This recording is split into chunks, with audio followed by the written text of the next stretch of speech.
नमस्कार dear viewers and dear students. Entropy से related lecture series के अंदर इससे पहले के लेक्चर के अंदर हमने आदर्श गैसों की एंट्रोपी से रिलेटेड विभिन्न टॉपिक्स को डिस्कस किया था, जहां पर हमने आदर्श गैसों के लिए विभिन्न प्रक्रमों के अंदर होने वाला एंट्रोपी परिवर्तन को देखा था।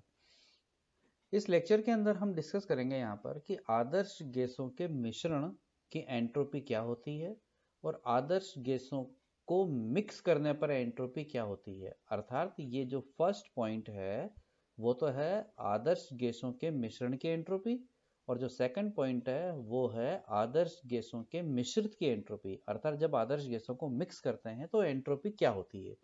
ध्यान रखना, ये एग्जाम में बड़ा ही कंफ्यूजिंग पॉइंट होता है और कई बार गलती होती है कि इन दोनों पॉइंट्स को हम अलग अलग कैसे समझें। तो ये पहला तो हम डिस्कस करेंगे क्या, जब दो या अधिक आदर्श गैसें एक साथ यदि मिली हुई है तो उनके मिश्रण की एंट्रोपी क्या होती है।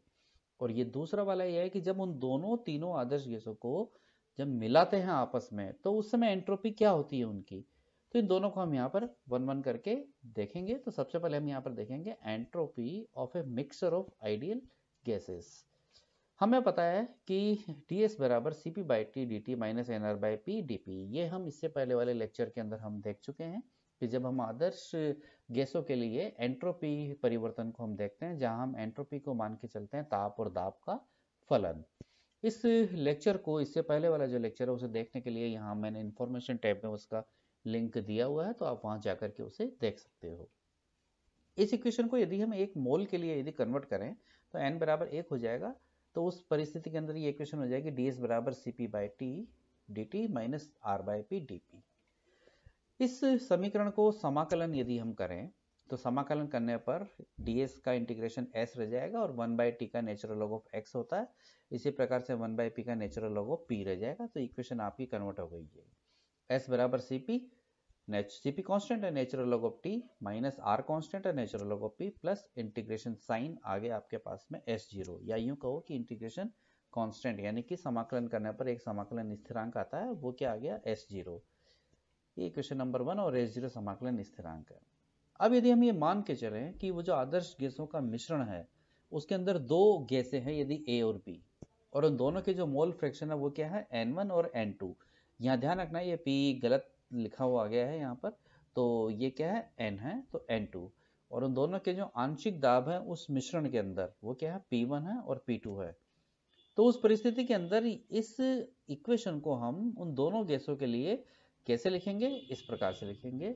S बराबर पहले गैस के लिए n1 उसके मोलों की संख्या मल्टीप्लाइड इन ब्रैकेट में Cp natural log of T minus R natural log of P1 partial pressure उसका plus S0 again plus N2 in bracket Cp natural log of T minus R ln P2 जो कि दूसरी gas का partial pressure है plus S0। यदि हम ये मान के चलें कि उन आदर्श गैसों के मिश्रण के अंदर यदि I कंस्टिट्यूएंट्स हों, यानी कि I संख्या में कंस्टिट्यूएंट्स हों, तो उस परिस्थिति में इस इक्वेशन को जनरलाइज यदि हम करें तो वो इस प्रकार से कन्वर्ट हो जाएगी S बराबर समेशन ऑफ Ni, यानी कि जितने भी अवयव है उन सभी अवयवों का योग Ni बराबर Cp natural log of T minus R natural log of Pi plus S0। तो इस इक्वेशन के माध्यम से हम यहाँ पर आदर्श गैसों के मिश्रण के एंट्रोपी को क्या है हम व्यक्त कर सकते हैं। इक्वेशन नंबर 2, हमें पता है कि आंशिक दाब Pi बराबर क्या होता है xi multiplied by total pressure, जहां पर xi क्या है उस अवयव की मोल भिन्न है। तो Pi बराबर xip को यहाँ रखेंगे तो ये टर्म दो टर्म के अंदर कन्वर्ट हो जाएगी। ये xi मोल फ्रैक्शन है और p टोटल प्रेशर है। तो इस प्रकार से S बराबर summation of Ni Cp natural log of T minus R natural log of P minus R natural log of xi, यानी कि ये टर्म जो है वो दो में कन्वर्ट हो गई प्लस S0। इस इक्वेशन की सहायता से नंबर 3 इक्वेशन ये है, इस इक्वेशन की सहायता से हम entropy of a mixture of ideal gases यानी कि आदर्श गैसों के मिश्रण की जो एंट्रोपी है उसे हम क्या कैलकुलेट कर सकते हैं।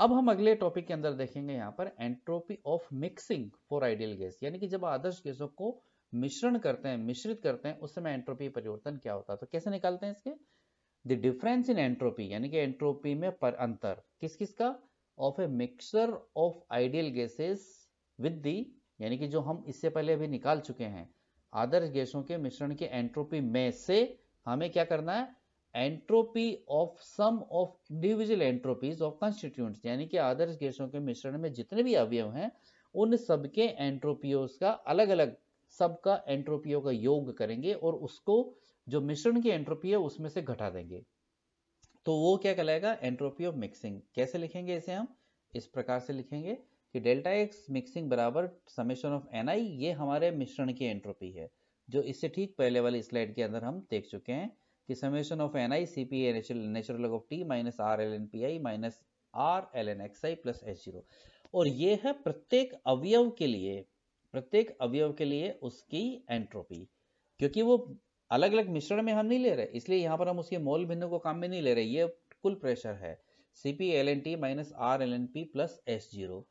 तो आप देख सकते हो यहाँ पर कि कौन कौन सी राशि जो है पॉजिटिव नेगेटिव से कैंसिल आउट होने वाली है। तो आप देख सकते हो कि C P L N T positive, ये C P L N T negative, R L N P negative, ये इधर माइनस माइनस प्लस हो जाएगा तो ये R L N P positive. इसी प्रकार से S0 ये पॉजिटिव है तो S0 इधर ये नेगेटिव है, ये कैंसिल आउट हो जाएगा। तो आपके पास में क्या रह गया, अब सिर्फ ये रह गया। तो क्या बच गया, डेल्टा एस मिक्सिंग बराबर minus summation of N I R natural log of X I, ये आपके पास में यहाँ पर रह गया। या डेल्टा एस मिक्सिंग बराबर आर स्थिरांक होता है तो आर को हमने बाहर रख लिया, summation of N I natural log of X I. तो ये जो है ये आदर्श गैसों के मिश्रित की एंट्रोपी है। मान लीजिए कि दो यदि अवयव हैं तो उसे हम कैसे लिखेंगे कि डेल्टा एस मिक्सिंग बराबर r n one natural log of x one plus n two natural log of x two. So thank you. तो ये दोनों जो पॉइंट हैं हमारा entropy of mixture of ideal gases and entropy of mixing for ideal gases, दोनों ही exam point of view से बहुत इंपॉर्टेंट है और दो दो ढाई ढाई नंबर के क्वेश्चंस इनसे रिलेटेड एग्जाम के अंदर पूछे जाते हैं। तो दोनों से बिल्कुल कंफ्यूजन नहीं होना, बिल्कुल क्लियर है, आसानी के साथ हम इन्हें यहाँ पर समझ सकते हैं। सो थैंक यू। एंट्रोपी से रिलेटेड जितने भी हमारे पॉइंट्स थे वो हम इन सभी लेक्चर्स के अंदर हम डिस्कस कर चुके हैं। तो एंट्रोपी से रिलेटेड जितने भी लेक्चर्स हैं उन सबको देखने के लिए आप यहाँ पर एंड स्क्रीन पर आपको पूरी प्लेलिस्ट का मैं यहाँ पर लिंक जो है वो शेयर यहाँ पर किया हुआ है, तो आप उसे जा करके देख सकते हैं। आगे की जो लेक्चर्स हैं उनके अंदर हम यहाँ पर डिस्कस करेंगे फ्री एनर्जीज के बारे में, जहाँ पर हम हेल्महोल्ट्ज एंड गिब्स एनर्जी है उनके बारे में हम डिस्कस करेंगे। सो थैंक यू।